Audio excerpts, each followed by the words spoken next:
need for being resilient in these times. Due to shifts in the market, many have been affected by recent downsizing and layoffs are now trying to figure out their next move. And so this session is not just about remixing or upskilling yourself. It's also a powerful space for community to connect, learn, and grow together. And so we understand the unique challenges and opportunities you are facing right now. And this session is designed to equip you with the tools and strategies you need to thrive today and every day thereafter. So, joining me for this timely conversation are three dynamic leaders who not only have the expertise in recruiting and employment development, but they also have been personally affected by the shifts in the current climate. So, let's get into this real talk. Our first panelist, Nicole Donaldson, is a dynamic strategic HR and inclusion leader with a proven track record of driving organizational change, advancing equity, and unlocking talent potential. With deep expertise in culture building, leadership development, and employee engagement, Nicole has led transformative inclusion and people strategies at top global companies across industries.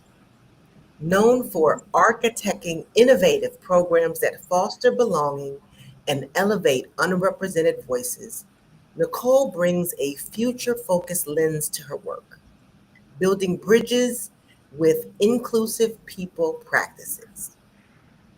Nicole holds a bachelor's degree in business administration and legal studies from Temple University.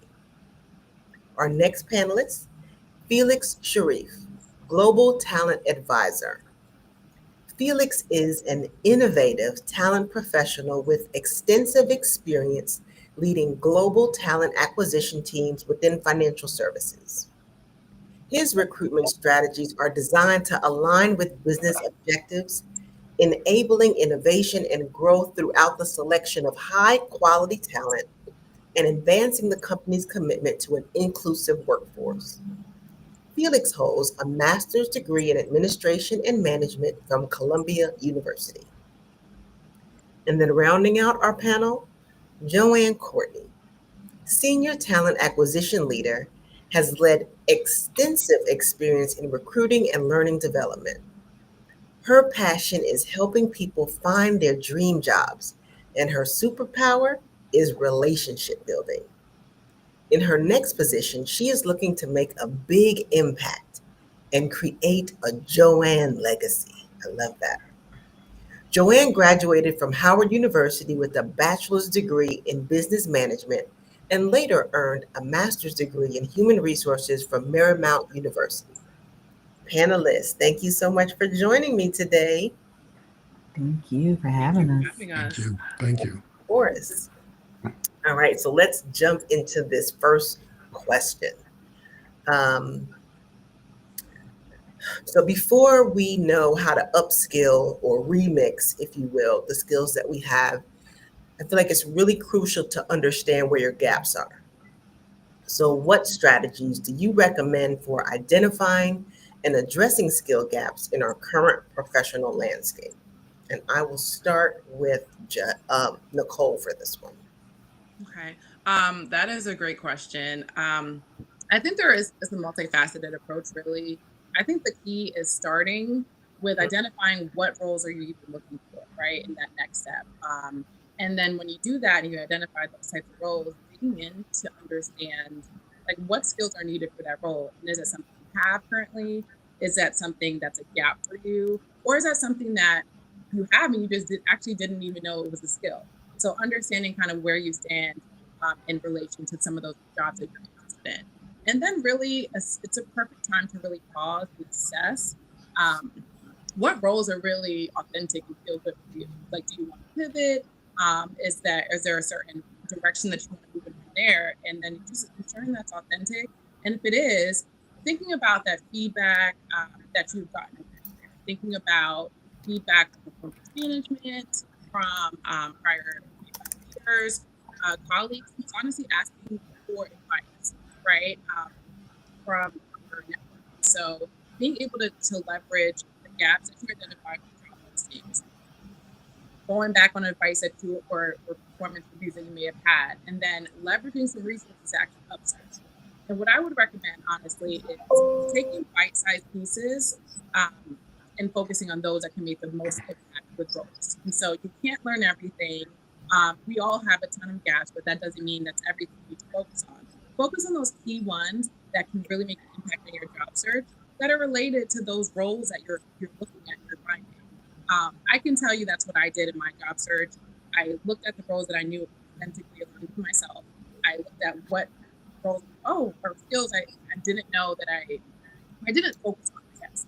I focused on adding those in where necessary. And for the ones that were truly a gap, I said, okay, how can I approach these and learn it? Because I see it's really important to these companies. And so once I looked at that, I was able to have a path forward. That's good stuff. Joanne, what would you add to that? So similar to, I think, when Nicole said, past performance reviews, if your company has an annual review process where you fill out a form or they fill out a form evaluating you, I would say use that. Look at where there might have been some gaps there, and then kind of work the gaps if that's what you want to do going forward. Kind of work those gaps to improve. Use Chat GPT. We have AI now. We have to leverage new technology. And so, come up with Chat GPT can help you come up with some employment self-assessments.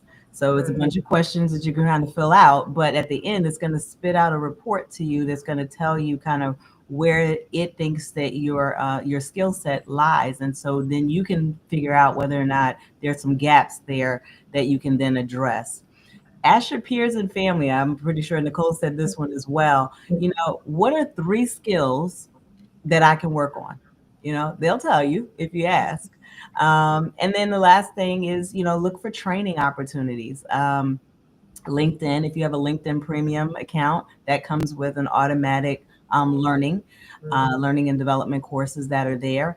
Again, you can do Chat GPT, search for some free opportunities for trainings.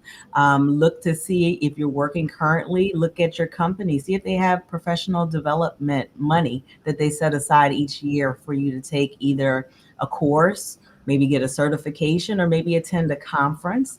And then also see if that company has some educational reimbursement as well. You might want to go back to school and get another degree or something toward a new career. That's good. So sort of looking at the jobs that you want to have, if it's already in what you've been doing, great, but then understanding where those gaps are by either looking internally or asking others. Good stuff. So Felix, so you've identified the gaps. You know what needs to be done.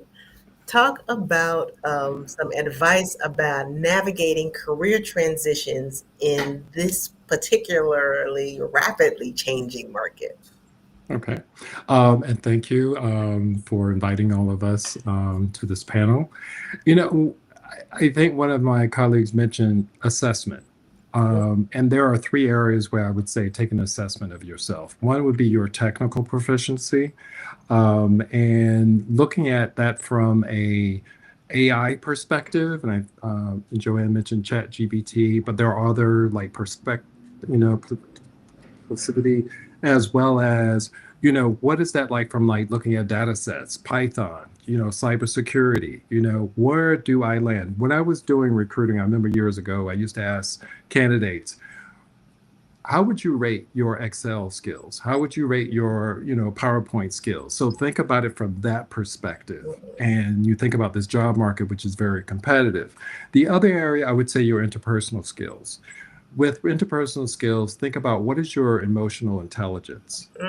What does that look like? And a word I think I've used since I was 10 years old is equilibrium. And people used to look at me like, what the heck do you mean equilibrium? So what is the balance? How are you balancing yourself through all of this? I'm going to call it turmoil, because sometimes it feels like, oh my God, the boat is rocking.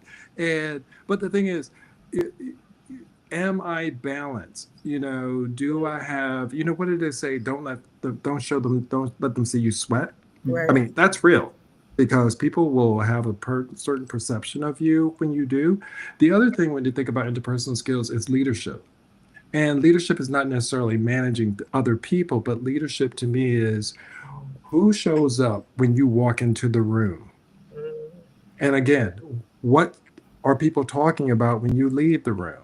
So leadership is part of your persona. I think that's very key. Am I adaptable? And thinking about as this things are evolving, because change is constant. right. So how am I being agile through all of this change? Am I solutions driven? So one of the things I'll say, probably since I was a kid, is always being solutions driven, thinking about, okay, so this is an issue, this is a problem, but what can I do about it? How can I make the difference? The third prong I'll say is continuous learning.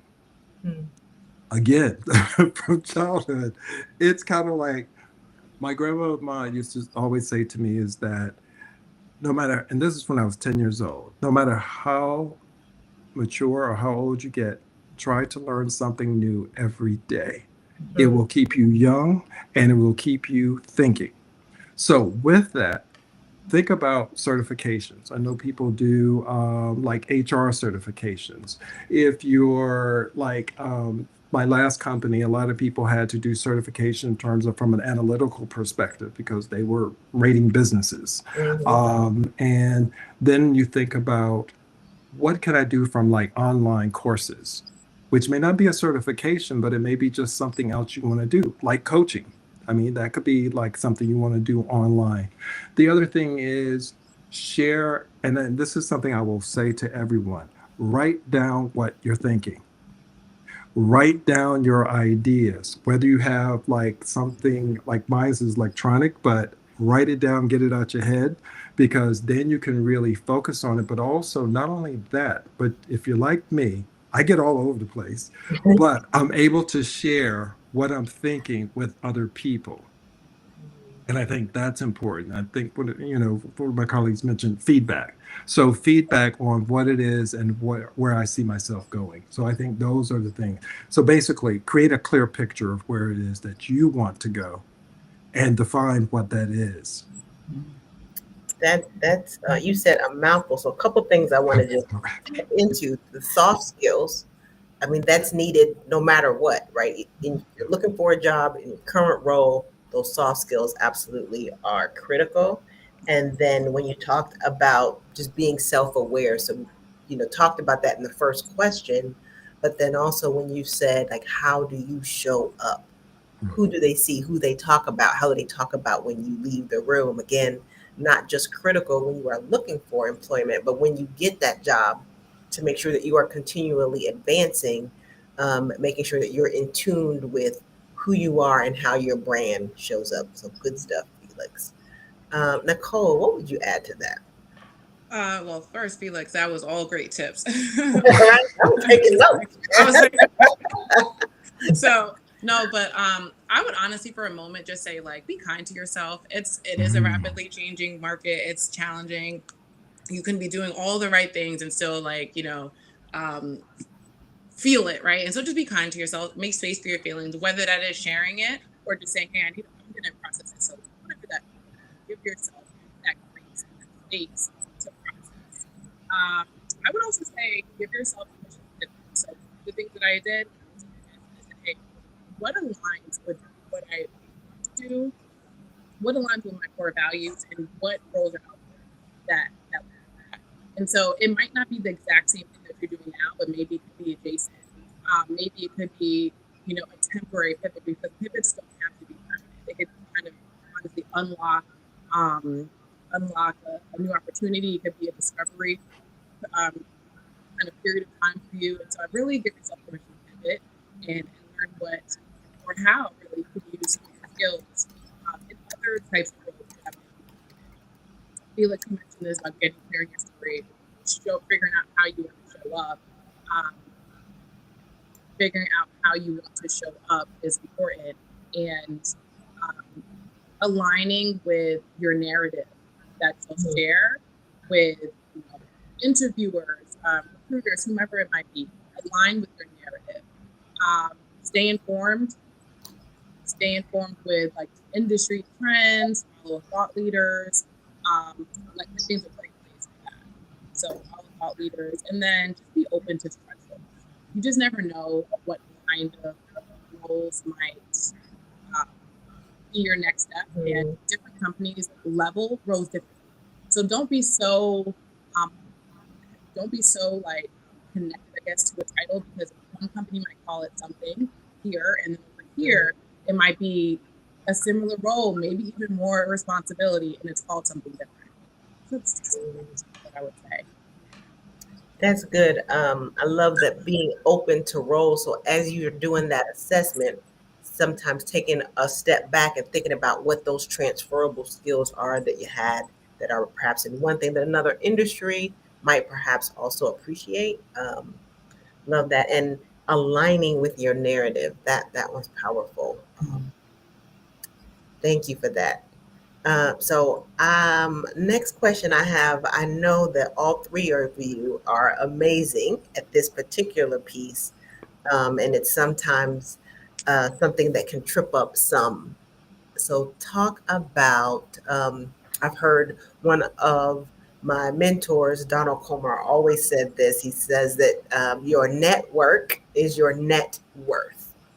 So tell me, how can we effectively build and leverage our professional networks for career growth? And let's start with Felix. Okay. Well, I'll go back to the whole thing about, who shows up, and what that means to me is, what is your personal brand? And define what your personal brand is. And one thing one of my mentors used to always say to me years ago was, make sure you keep your side of the street clean, because you never know when you may have to cross to the other side, and think about what you might leave behind. So with that, when you think about your personal brand, is how do you want people to engage with you? Again, how do you want to lead them? And I kind of look at personal brand as, how can I inspire people? Which I think is wonderful. The other thing about your personal brand is not just something that you carry with you, but it's also something that shows up on your social media. So with that, because as we all know, like LinkedIn is a very highly engaging social media platform, especially for professionals, whether you're an entrepreneur, whether you're on the corporate side and what have you. But think about it, is that in some cases, that is the first thing that people see about you, is on social media. And one thing I've also learned is that when it comes to social media, make sure every platform that you're using is consistent. So that's not only LinkedIn, but also, what is your Facebook? Because if you have a lot of other stuff going on, and and what I always say with the Twitter, as well as Instagram, keep it consistent, keep it professional. I mean, because one of the things I always say this is that, and I'm going to be blunt, these people are not your friends necessarily, because you don't know them, but you want to make sure that you uphold a certain level of integrity and a certain level of professionalism. And professionalism doesn't mean that you're going to throw on a suit and you're going to walk into some professionalism, that you could be going to church. That's professionalism in terms of, how am I showing up? The other thing with that, think about your other networks. So I know a number of people on this call are probably members of the Divine Nine. Okay. So with that, there are, every one of them have a grad chapter of some sort. And think about, are people who are on your line, it's like, when was the last time I connected with these people? And that serves not only just Divine Nine, but your college alumni associations, your work association. I just had my last employer send me, please join our alumni network. I'm thinking, okay. But you know what? They asked, why would I not do that? I've had some great time with the company. But the other thing is, think about what, like, informational interviews. So as you're doing like your LinkedIn connections and what have you, sometimes it's not necessarily about my next job or my next opportunity, but let me find out a little bit more about you as well as the company or what kind of entrepreneurial venture that you're engaged in. Because I mean, so it's like use it all to your, because my thing is, if you can have a conversation, that's all the informational interview is anyway. And I think we interview people every day and don't think about it because people think interview is only for a job. No, you need a babysitter, you're interviewing someone. You need, so it's just something that I think these can be very important. But again, it goes back to your personal brand. What do you and how do you show up? That's good. That's good stuff. Nicole, what about you? What do you think ways we can effectively build and leverage our professional networks? Oh, the biggest one for me, accepting and asking for help. That's tough. Right? I think for me as a hyper independent individual, people are, offering help, but it goes such a long way. Allow others to help, to support you through advice, referrals. LinkedIn has like the giving you a referral. Sometimes you don't have to ask, but you're afraid to ask. Being open to feedback. There are a lot of people probably in your network, even your close network, that have thoughts or ideas, advice that can help you navigate or find your next opportunity. So leverage the people around you. Leverage those people that have just different experiences to try and provide that insight. Right? A big one for me, while I was going through my transition, was supporting others. I get energy from supporting others still. And so people would reach out to me and see if I was still connected to the company and just say like, hey, need advice. Can you do this? Can you do that? And I'm like, if I have the means or the connections to do so, let me help you, because it makes me feel like I'm doing something and I'm driven by that, right? Reconnecting with people that maybe you were so busy in the minutiae that you just haven't had a time to focus on those relationships. Maybe this is a great time to do that. And I did a lot of that. I think during my time looking for a new role, I'm like, this is where I'm going to help nurture those relationships that maybe I just didn't have that time to focus on. Being vulnerable really is can take you a long way. I don't even get the words out. I actually got my current role from being vulnerable and just chatting with some coworkers and just saying, hey, we're just chatting. And they're like, well, why don't you post on LinkedIn that you're in the market for a new opportunity? I'm like, wow, that's kind of bold for me. Right. And I came from a talent acquisition background, right? So I know and I still but I went ahead, I posted on LinkedIn that I was in the market for a new opportunity, and actually my manager reached out with just, of course, I had to interview that all the rounds, but that's how I found out. And that one is difficult for a lot of us, right? Being vulnerable and sometimes asking for help can be difficult if you've always been a strong friend or always been the go-to person. But realizing that if we're talking about a network, then it's not always just you give. It's a give and take, and it's about relationships. And so that's something that we all have to remember. And I love what you talked about, supporting other people, right? So that sort of helps us get out of that. Sometimes we can fall into maybe a woe is me type mentality or feel sorry for yourself. But if you're helping other people, then that can shift your mindset a bit. So love that. Joanne, what would you add to this? So good. This is a great transition. I'm going to be bold. I am looking for a new opportunity. I'm in the talent acquisition space, 20 years of recruiting experience. I live in the New York area, and so looking actively for new opportunities. And I have been on a world tour for networking. I attended the New York chapter's conference in February. So their inaugural conference, I got to meet Felix there actually as well. I then went to the very next week, flew to Las Vegas for Black Entertainment's, Black Enterprise, excuse me, Black Enterprise's Women of Power Summit. Networked my butt off there.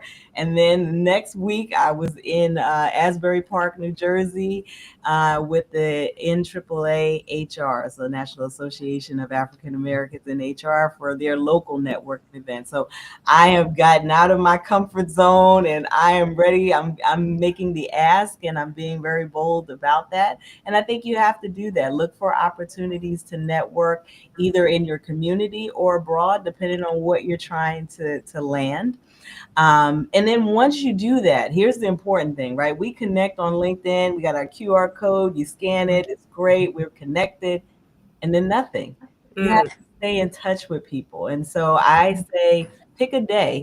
Maybe it's Fridays or, not your busiest day at work. Take an hour or two to make that your connection day, where you go to your LinkedIn profile, you pick 5 or 10 people, and you just send them quick messages.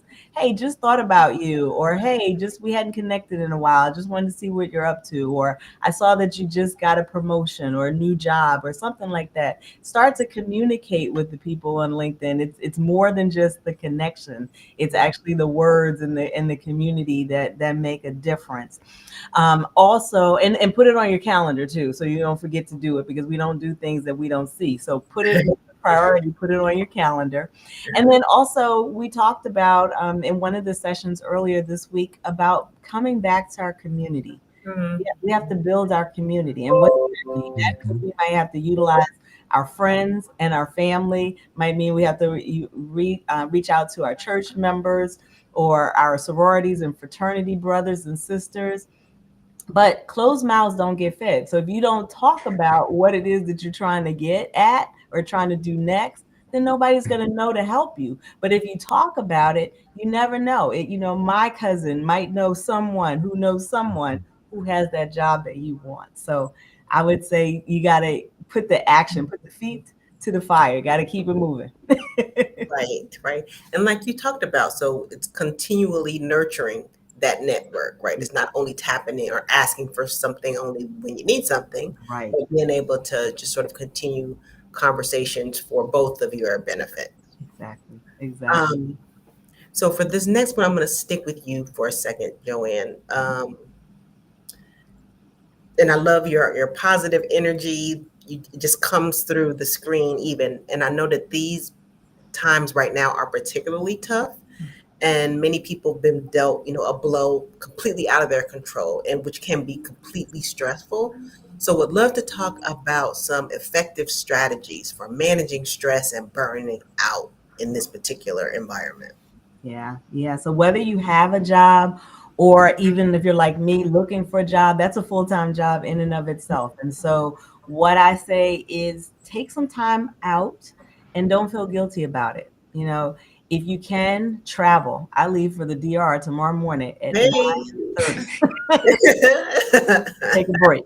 But, it also might be I take a walk across the street to the park because I need to just reset my mind and have maybe some communication with nature and just kind of just change my attitude. It might be exercise. Some people get off on, hitting that Peloton bike or work on the treadmill or lifting those weights. That gives them energy.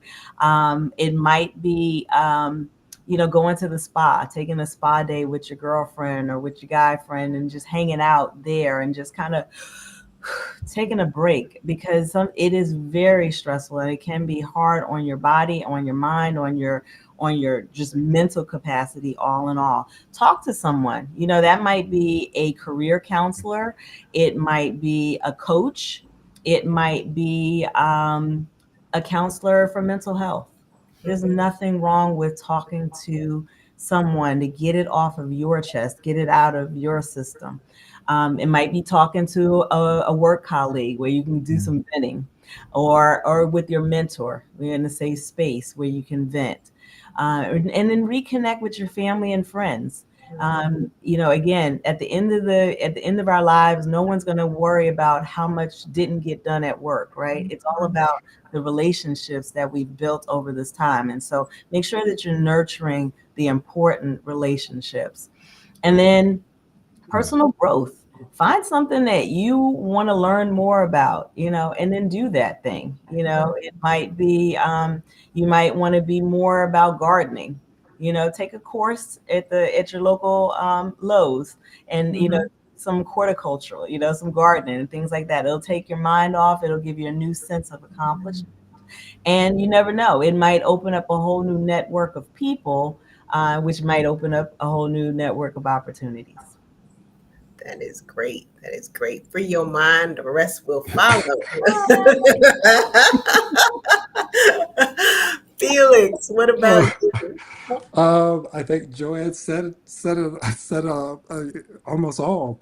The only thing I would just say is just to kind of and bring it in a different way is just think about it from a mental, physical, and emotional perspective, which encapsulate all of what Joanne shared. Because whether you're in a job or in a transition, it all is taxing. Because if you're in a job, you're dealing with certain levels of politics. Man, say it again for the people in the back. and if you're in a transition, you're dealing with other type of stressors.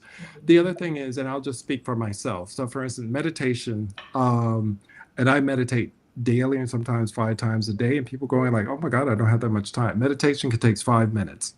And meditation is whatever meditation looks like for you. I'm also into hiking. I'm also, to working out. I have an exercise regimen. Something I learned through COVID, because we were all like going crazy. And some of my colleagues, we used to always talk about go take a walk. Sometimes, one of the things that I do now, working or not, is there are certain hours I'm going to work straight, whether that's 2 hours or 3 hours. Then I'm going to take a 10 to 15 minute break. Whatever that 10 to 15 minutes is mine. That could be meditation. It could be something else. Even one of my former CEO of a company said he took naps during the day. Carved out 30 minutes a day. This is a CEO. Carved out 30 minutes a day and took a nap, came back refreshed. But I've heard this from other people, so just a thought. Again, I would say think about what you want to achieve. And Joanne said it best, is that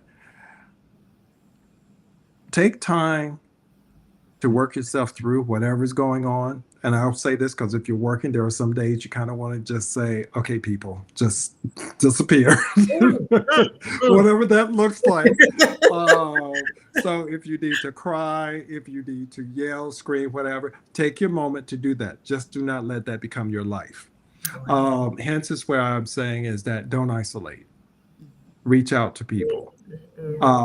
And share what's going on, because there is a saying that no matter what I think that I'm going through and that it's the end of the world, guess what? I'm human, and there is somebody else who's experienced what I'm going through, will experience what I'm going through, and might just be able to give me a suggestion that will get me off of that. Because the thing is, life is short. And I'm always thinking about what's the solution. And I think that's where the mental health, the emotional, the physical comes in, is like, what's the solution? What's going to help me to achieve my goals? And again, I say here, write it down.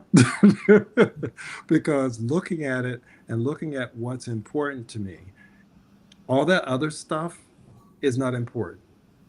There are just things that are standing in the way of what it is that I'm looking to achieve and that I'm going to achieve. So that's just a suggestion. But I think it's fortunate is that you can take different things from different people, which I would say is talk to people, bring people into your circle. And I guess I'll leave with this. I have what I call the board of directors. So my board of directors are people who are in part of my life from a financial perspective. They're a different set of people. There are people in my life from a personal perspective, different set of people. And there are people in my life from a career perspective, different set of people. So is that they don't come together because I don't want them to mix. I want your expertise in whatever it is that you do so that I can get a different viewpoint on what it is I'm looking to achieve. So if I don't leave with anything else, that's something I want to leave with. Yet, and when you talked about mind, body, soul, because I know you so well, I also know that what you put into your body is also important to you. And so that can affect your mood, clarity, and all of those things. So I'll stick with you and pick on you for another second, because you touched a little bit about this in one of your other answers. Let's talk about growth mindset or embracing continuous learning throughout your career. How do you do that? Ah, again, building a network, reaching out to people. And I would say there are a couple of things. And of course, you probably go, this dude is like everything is in threes. So, but I would say I some love of the it. is embrace your successes as well as your failures. Mm, Because I think, successes are to be celebrated, but your failures to me are learning experiences. And I call them missteps. They're not mistakes, they're missteps. There was I'm going to mention CEOs. I had the fortune of being able to relate to more senior people as well as people who are below them and throughout the organization.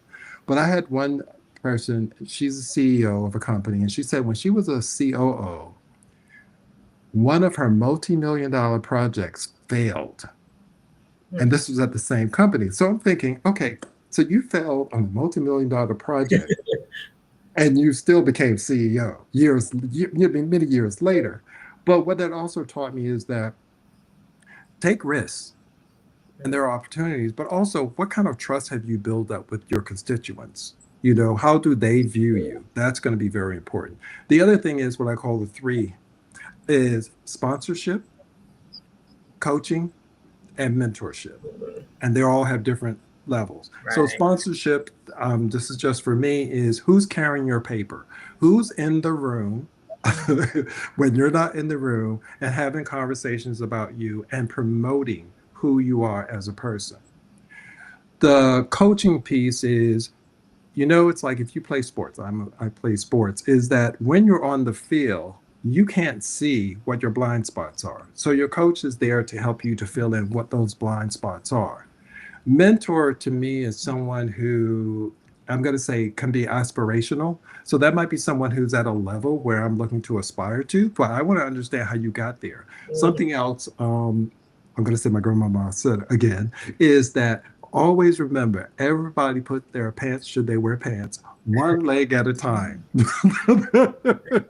So, person did become a CEO overnight. There is a journey to that. So, I think part of it is if you ask people to have a conversation, they will tell you their story because people Mhm. love talking about themselves.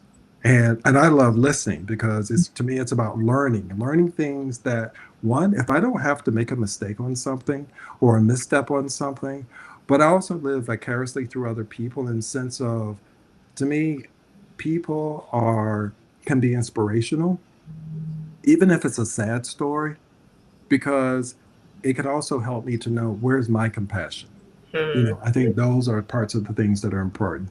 The other thing I would say, there was this one mentor I had, and mentors, as well as coaches, as well as sponsors, does not have to be someone who looks like you. Okay. So I was fortunate to have a mentor, Asian female, at I'll just say my last company, and she also coached me on some things about how to get a promotion. Because no being me, I kept bringing it up. Like, how do I do this? How do I do this? She walked me through it.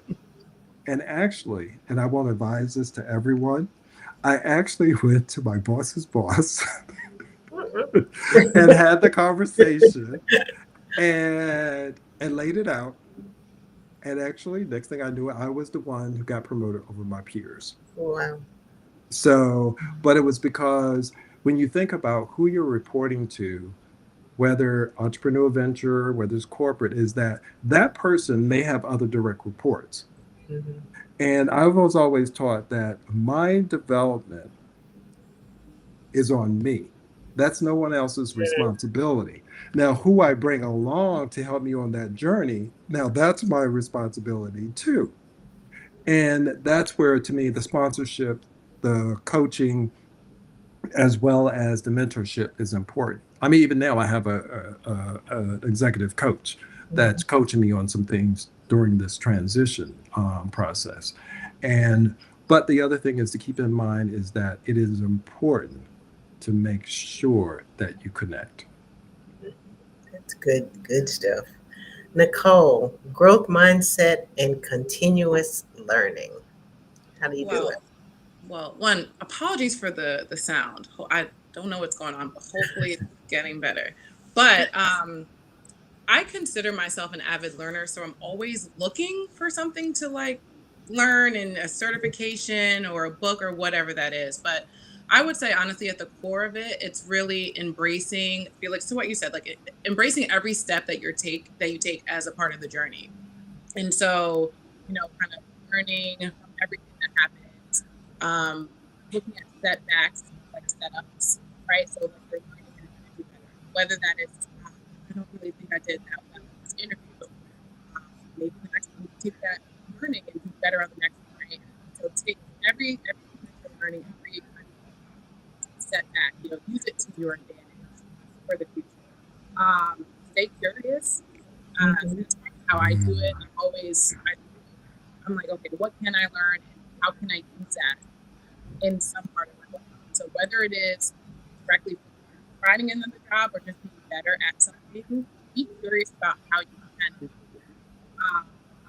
And then look at every outreach as a new connection, every failed interview can be a moment of celebration. Every step can be a way to just gain confidence. I just think of everything that happens to you, you can put a positive spin on it.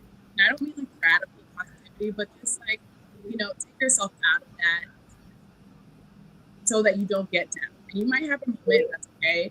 But if you look at everything as an opportunity to catapult forward, it'll really adjust your outlook and your willingness to just keep going and keep learning. And then I feel like that kind of leads to new opportunities, new connections, just ways to just keep. I feel like you said it all, but that's what I would add. No, that's good. And when you talked about curiosity, so one of our legacy leaders yesterday during the session, Catherine LeBlanc, talked about her innate curiosity. And we heard about her amazing career. So just being curious, I think absolutely is a way to continuously grow and have that growth mindset. So sometimes when things like this happen, people have a tendency to think, oh, perhaps I didn't belong in that room, or perhaps I wasn't good enough. And we would call that imposter syndrome because we know that we all are, in fact, good enough. So, Joanne, talk to us about practical tips for building confidence and overcoming imposter syndrome. Yeah, I would say always go back, look back, right? So if your company does annual performance evaluation, look back and see where those times were that you got a raise, a promotion, a bonus, an award. What brought about that? They didn't just hand it to you because of nothing, right? You had to have some type of skill set. So remind yourself that you are good enough, that you have accomplished a lot in your life. And guess what? You're not done learning. You're not done finishing and contributing to society. So look back, remember, move forward. Similar to what Felix talked about, I'm glad I don't have to define it now. Your board of directors, go to them. Same question like the, skills gap question, but say, hey, 3 things and if you hear the same thing more than probably really good at that thing. And then the last thing I would say is the employment self-assessment. So again, you can pay for them. You can find some free ones online, but go do those. And then, sometimes if you're working with a coach, there'll be some self-assessments that'll be part of that process. But do that, and feel good about what those results are saying. It might confirm what you already thought, or it might be pointing you in a different direction, but it'll talk to you about what some of the skills are that it feels that you have, and it'll show you some of the job opportunities that you should go for. That's good. That's good.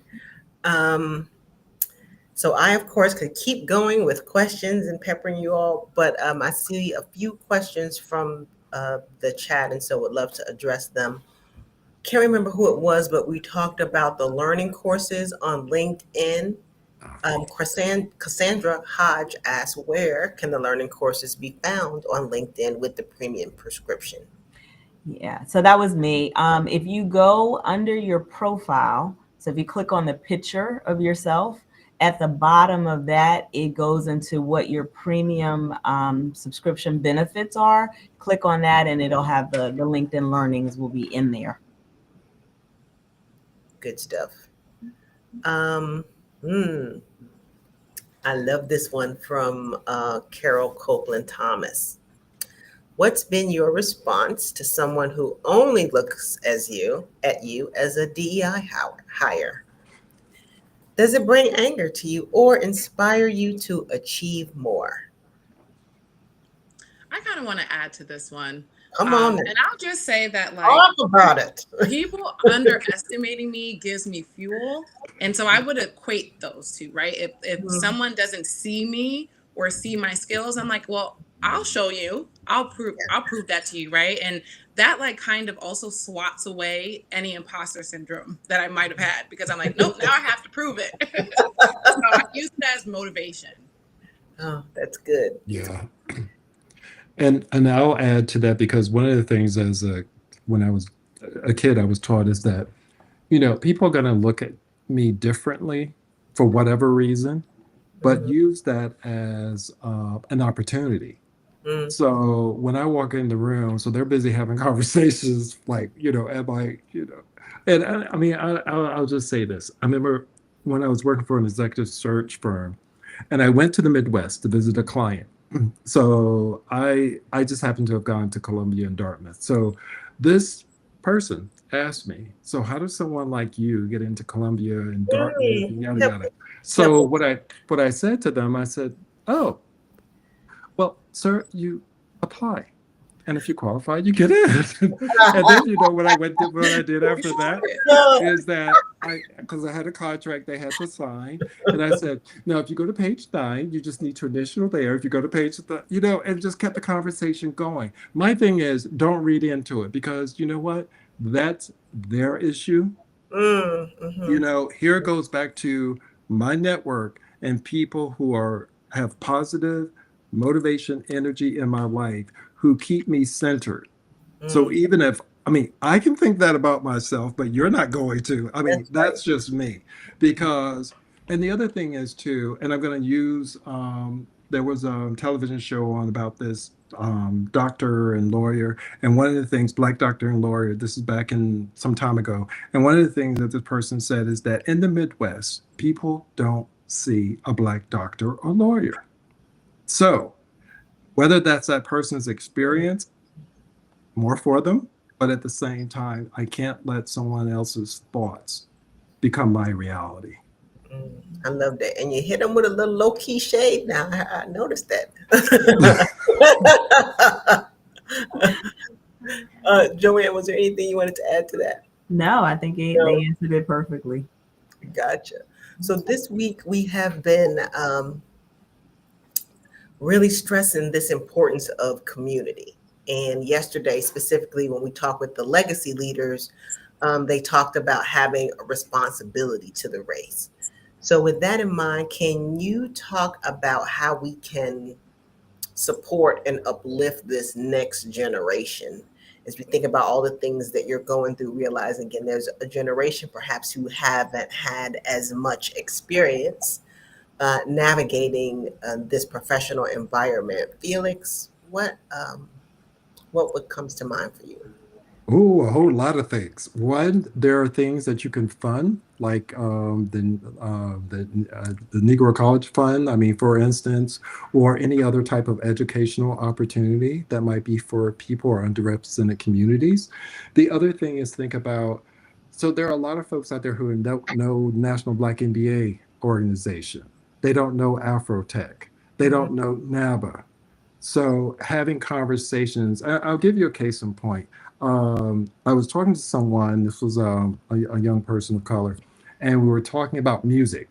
And I mentioned to them, are you familiar with Joseph Bologna, Chevalier, who was a violinist back in Louis the 14th, somewhere around there. And they're like, no. I said, but there are orchestras that are playing his music. This is a black man back in during that period of time. And it blew this person's mind. They were like, oh my God, I had no idea. But I think it's like anything, it's what we don't know that we don't know until someone introduces it to us.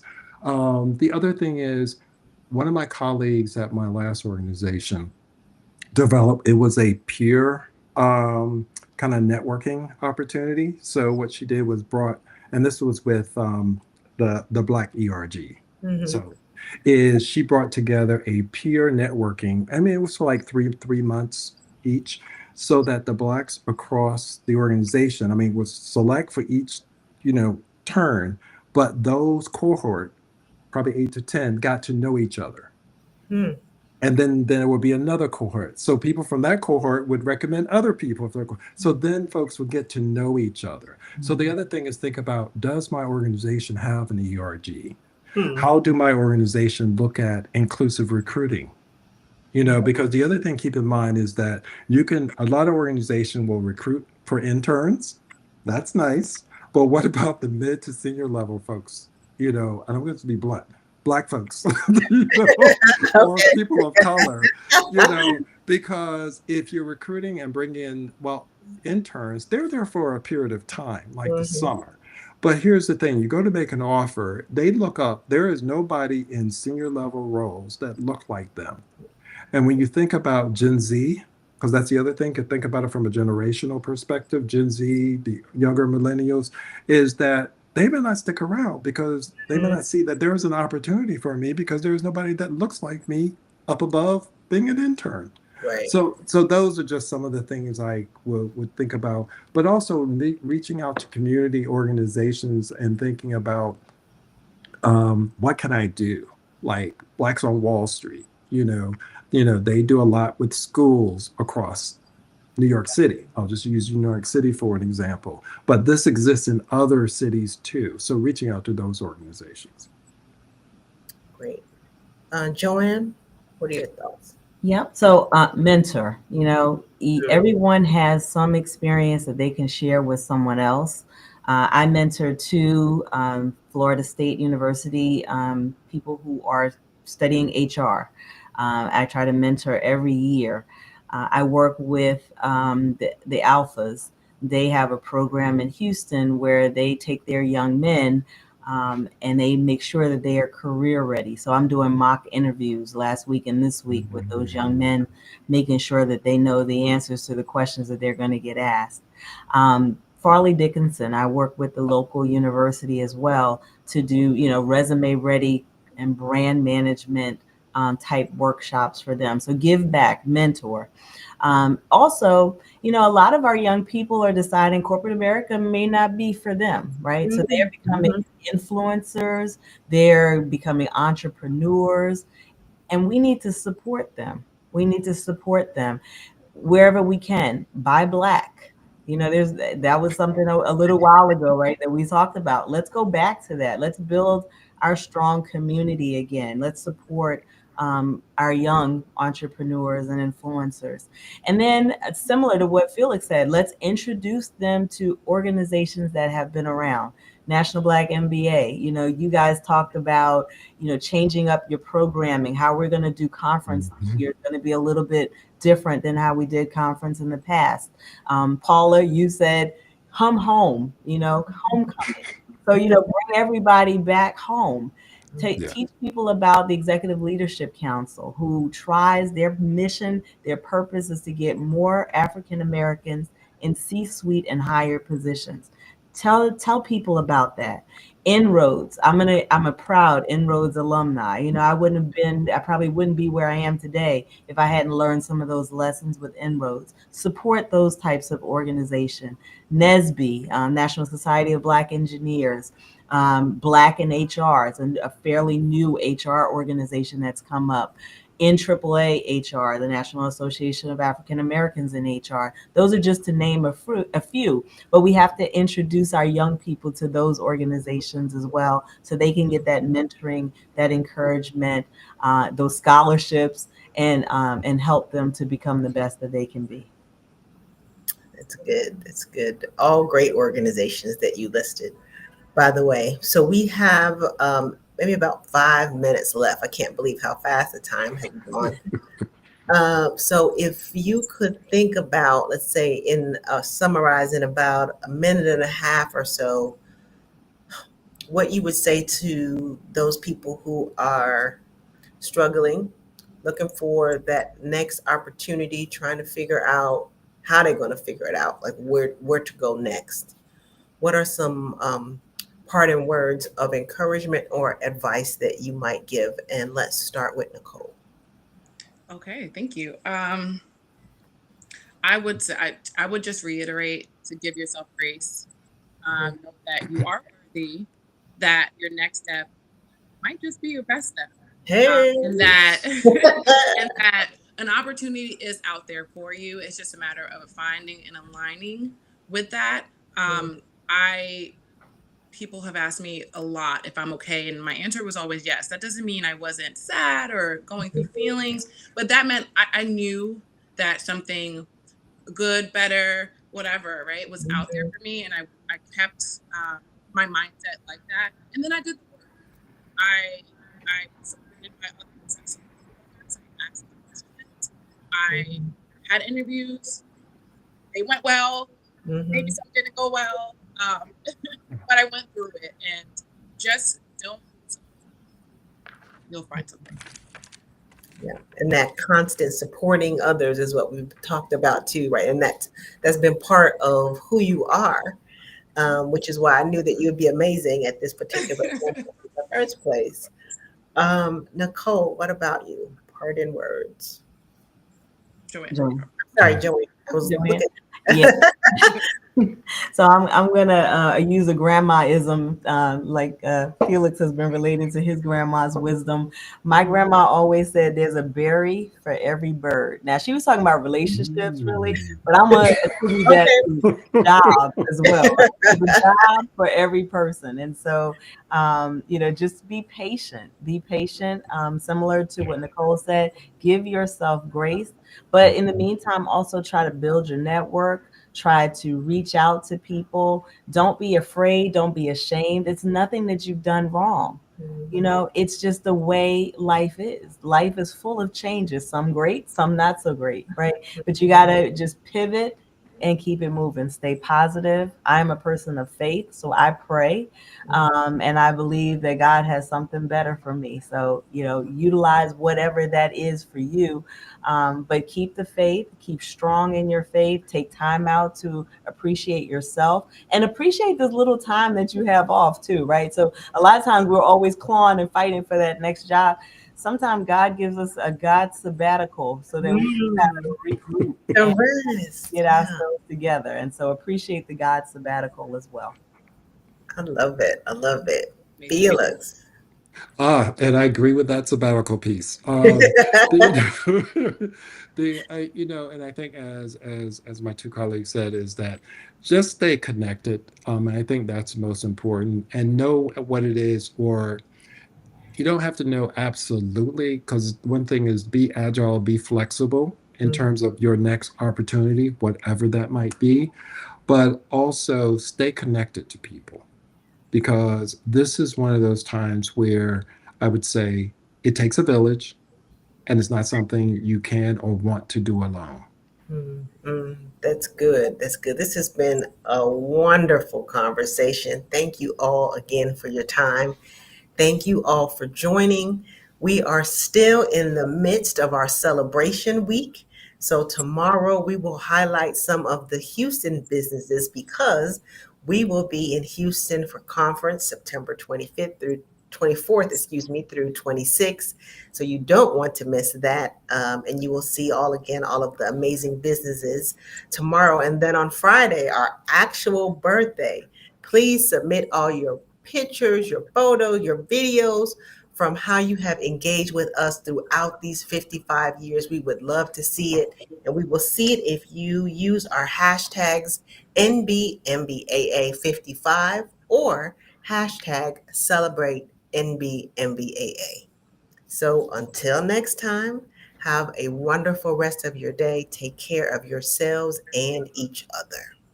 Awesome. Bye. Thank you. Thank you.